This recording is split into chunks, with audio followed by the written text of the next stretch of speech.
அஸ்ஸலாமு அலைக்கும் வரஹ்மத்துல்லாஹி வபரகாத்துஹு. Welcome to Islamic faith frame.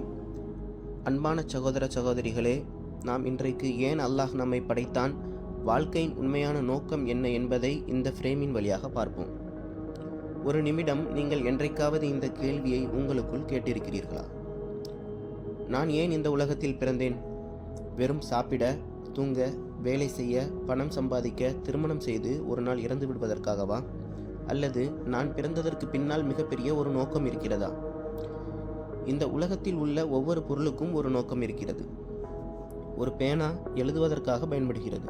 ஒரு கார் பயணம் செய்வதற்காக பயன்படுகிறது. ஒரு மொபைல் ஃபோன் பிறரிடம் தொடர்பு கொள்வதற்காக பயன்படுகிறது. அப்படியென்றால் இந்த உலகத்தில் மிக உயர்ந்த படைப்பான மனிதனுக்கு மட்டும் எந்த நோக்கமும் இல்லையா? இந்த கேள்விக்கான பதிலை மனிதர்களின் கருத்திலிருந்து அல்ல, தத்துவ ஞானிகளிடமிருந்து அல்ல, விஞ்ஞானிகளிடமிருந்தும் அல்ல, நம்மை படைத்த அல்லாஹ்வே தனது திருமறை குர்ஆனில் சூரா தாரியாத் 56வது வசனத்தில் சொல்லி காட்டுகிறான். வமா ஹலகத்துல் ஜின்னவல் இன்ச இல்லா லியஅபுதூன். ஜின்களையும் மனிதர்களையும் என்னை வணங்குவதற்காகவே தவிர நான் படைக்கவில்லை. இந்த ஒரு வசனமே மனித வாழ்க்கையின் முழு நோக்கத்தை அறிவிக்கிறது. நாம் இந்த உலகத்திற்கு வந்தது செல்வந்தராக ஆகுவதற்காக அல்ல, புகழ் பெறுவதற்காக அல்ல, மற்றவர்களை விட உயர்வாக வாழ்வதற்காக அல்ல, அல்லாஹுவை அறிந்து அவனை மட்டுமே வணங்கி அவனுக்கு மட்டுமே கீழ்ப்படிந்தவர்களாக வாழ்வதற்காக. ஆனால் இங்கே ஒரு முக்கியமான கேள்வி வருகிறது. வணக்கம், இபாபத் என்றால் 5 வேளை தொழுகை மட்டும்தானா? இல்லை, அது இஸ்லாம் சொல்லும் அர்த்தமல்ல. இப்னு தைமியா ரஹிமஹுல்லாஹு அவர்கள் கூறுகிறார்கள், அல்லாஹ் விரும்பும், அல்லாஹ் திருப்தியடையும் எல்லா வெளிப்படையான மற்றும் உள்ளார்ந்த சொற்களும் செயல்களும் இபாபத்தாகும். அதாவது தொழுகை, நோன்பு, ஜக்காத்து, ஹஜ்ஜு, பெற்றோருக்கு நன்மை செய்வது, உண்மையாக பேசுவது, ஹலாலாக உழைத்து சம்பாதிப்பது, மக்களுக்கு உதவுவது, இவை அனைத்தும் அல்லாஹ்வுக்காக செய்தால் இபாபத்தாகிவிடும். அதனால் இஸ்லாம் என்பது பள்ளிவாசலில் மட்டும் வாழும் மார்க்கம் அல்ல, வாழ்க்கை முழுவதையும் அல்லாஹ்வுக்காக வாழும் மார்க்கம். அன்பான சகோதர சகோதரிகளே, நாம் இன்று ஒரு முக்கியமான உண்மையை புரிந்து கொண்டோம். இந்த உலக வாழ்க்கை ஒரு தற்செயலான பயணம் அல்ல. நாம் ஏன் படைக்கப்பட்டோம் என்ற கேள்விக்கான பதிலை நம்மை படைத்த அல்லாஹ் தனது குர்ஆனில் தெளிவாக கூறிவிட்டான். ஜின்களையும் மனிதர்களையும் என்னை வணங்குவதற்காக தவிர நான் படைக்கவில்லை. ஆனால் அல்லாஹ்வுக்கு நம்முடைய வணக்கம் தேவையில்லை. அவன் முழுமையானவன். அவன் யாரையும் சார்ந்திருக்கவில்லை, மாறாக நாம் தான் அவனை சார்ந்தவர்கள்.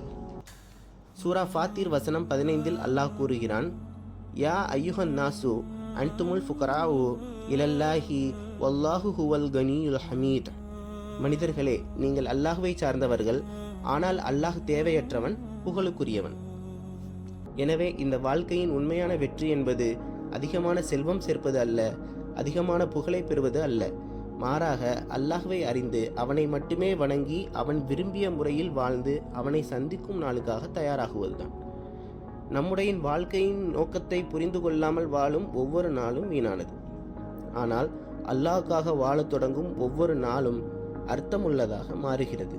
ஆனால் இப்போது ஒரு முக்கியமான கேள்வி வருகிறது. அல்லாஹ் அனைத்திலும் முழுமையானவன் என்றால் அவனுக்கு நம்முடைய வணக்கம் மட்டும் ஏன் தேவை? இந்த கேள்விக்கான பதிலை புரிந்து கொள்வது மிகவும் முக்கியமானது. அல்லாஹ் நம்முடைய தொழுகையால் பெரியவனாக மாறப்போகிறானா? இல்லை. நாம் அவனை தொழாமல் இருந்தால் அவனுடைய ஆட்சியில் எந்த குறையும் ஏற்பட போகிறதா? இல்லை. அவன் யாரையும் சார்ந்திருக்காதவன். சூரா அன்கபூத் வசனம் 6இல் அல்லாஹ் கூறுகிறான், வமன் ஜாஹத ஃபஇன்னமா யுஜாஹிது லினஃப்ஸிஹி இன்னல்லாஹ லகனியுன் அனில் ஆலமீன். யார் முயற்சி செய்கிறாரோ அவர் தனக்காகவே முயற்சி செய்கிறார். நிச்சயமாக அல்லாஹ் உலகங்களிலிருந்து தேவையற்றவன். அதனால் நாம் அல்லாஹ்வை வணங்குவது அவனுக்கு தேவையாக இருப்பதாக அல்ல, நமக்கே அது தேவையாக இருப்பதால். தொழுகை நம்மை பாதுகாக்கிறது. துஆ நம்மை அல்லாஹ்வுடன் இணைக்கிறது. குர்ஆன் நமக்கு வழிகாட்டுகிறது. அல்லாஹ்வை நினைப்பது நம் இதயத்திற்கு அமைதியை தருகிறது. சூரா அர்-ரஅத் வசனம் 28இல் அல்லாஹ் கூறுகிறான், அலா பி திக்ரில்லாஹி தத்மஇன்னுல் குலூப். அறிந்து கொள்ளுங்கள், அல்லாஹ்வை நினைவு கூறுவதால் தான் உள்ளங்கள் அமைதி பெறுகின்றன. வாழ்க்கை ஏன் ஒரு சோதனை? பலர் கேட்கிறார்கள், ஏன் என் வாழ்க்கையில் கஷ்டங்கள் வருகின்றன? ஏன் நோய், கவலை, இழப்பு போன்றவை ஏற்படுகின்றன?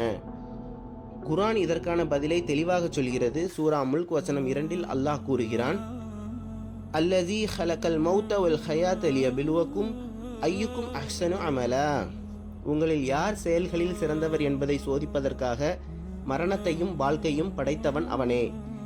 இந்த உலகம் நிரந்தரமான இடம் அல்ல, இது ஒரு பரீட்சை நடைபெறும் இடம். ஒரு மாணவன் தேர்வு எழுதும்போது கேள்விகள் வருவது அவனை அழிக்க அல்ல, அவனுடைய திறமைகளை வெளிப்படுத்துவதற்காக. அதேபோல் அல்லாஹ் நமக்கு தரும் சோதனைகள் நம்மை அழிப்பதற்காக அல்ல, நம்முடைய ஈமானை வெளிப்படுத்துவதற்காக, பலப்படுத்துவதற்காக. அன்பான சகோதர சகோதரிகளே, இந்த உலகம் ஒரு சோதனை என்பதை நாம் புரிந்து கொண்டோம். சோதனைகள் வந்தால் ஒரு மூமின் எப்படி நடந்து கொள்ள வேண்டும், நபி ஸல்லல்லாஹு அலைஹி வஸல்லம் அவர்கள் கற்றுக் கொடுத்த வழி என்ன என்பதை அடுத்த பகுதியில் குர்ஆன் மற்றும் சஹீஹ் ஹதீஸ்களின் வாயிலாக பார்ப்போம் இன்ஷா அல்லாஹ். அஸ்ஸலாமு அலைக்கும் வரஹ்மத்துல்லாஹி வபரகாத்துஹு.